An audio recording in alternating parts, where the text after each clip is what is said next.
یہ کہانی ہے ایک ایسے پیغمبر کی جس نے اپنی پوری زندگی صرف ایک سچ کے لیے گزار دی۔ اللہ ایک ہے۔ اس وقت دنیا گمراہی میں ڈوب چکی تھی۔ لوگ پتھر کے بتوں کو پوجتے تھے، ان کے سامنے جھکتے تھے اور زمین پر فساد پھیلاتے تھے۔ تب اللہ تعالیٰ نے حضرت نوح علیہ السلام کو اپنی قوم کی طرف بھیجا۔ انہوں نے کہا، اے میری قوم، اللہ کی عبادت کرو، اس کے سوا کوئی معبود نہیں۔ لیکن لوگوں نے ان کی بات ماننے سے انکار کر دیا۔ وہ ان پر ہنستے تھے، انہیں جھٹلاتے تھے اور کہتے تھے، ہم تمہیں گمراہ سمجھتے ہیں۔ حضرت نوح علیہ السلام نے ہمت نہیں ہاری۔ انہوں نے دن میں بھی دعوت دی، رات میں بھی، کھلے عام بھی اور چھپ کر بھی۔ قرآن کے مطابق انہوں نے 950 سال اپنی قوم کو سمجھایا، لیکن ایمان لانے والے بہت کم تھے۔ جب ظلم حد سے بڑھ گیا تو حضرت نوح علیہ السلام نے دعا کی، اے میرے رب، میں بے بس ہو چکا ہوں، میری مدد فرما۔ تب اللہ تعالیٰ نے فرمایا، اے نوح، ہماری نگرانی میں ایک کشتی بناؤ۔ حضرت نوح علیہ السلام اپنے ہاتھوں سے کشتی بنانے لگے۔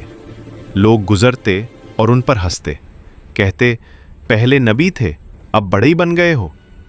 حضرت نوح علیہ السلام نے فرمایا، آج تم ہم پر ہنستے ہو، کل ہم تم پر ہنسیں گے۔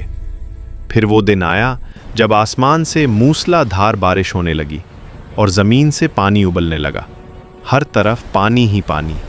اللہ کا حکم آیا، ہر جانور کا ایک ایک جوڑا کشتی میں سوار کر لو۔ حضرت نوح علیہ السلام اپنے ماننے والوں کے ساتھ کشتی میں سوار ہو گئے۔ اسی دوران انہوں نے اپنے بیٹے کو دیکھا جو ایک پہاڑ پر کھڑا تھا۔ انہوں نے پکارا، اے میرے بیٹے، ہمارے ساتھ کشتی میں آ جاؤ، آج اللہ کے سوا کوئی بچانے والا نہیں۔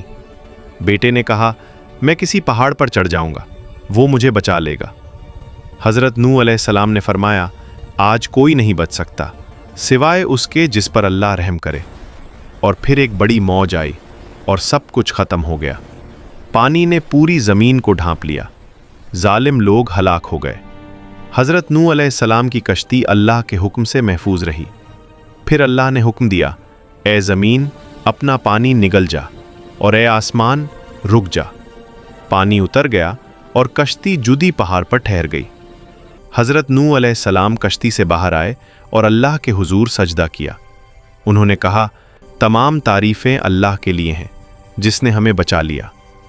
یہ صرف ایک کہانی نہیں، یہ صبر، ایمان اور اللہ کی قدرت کی نشانی ہے۔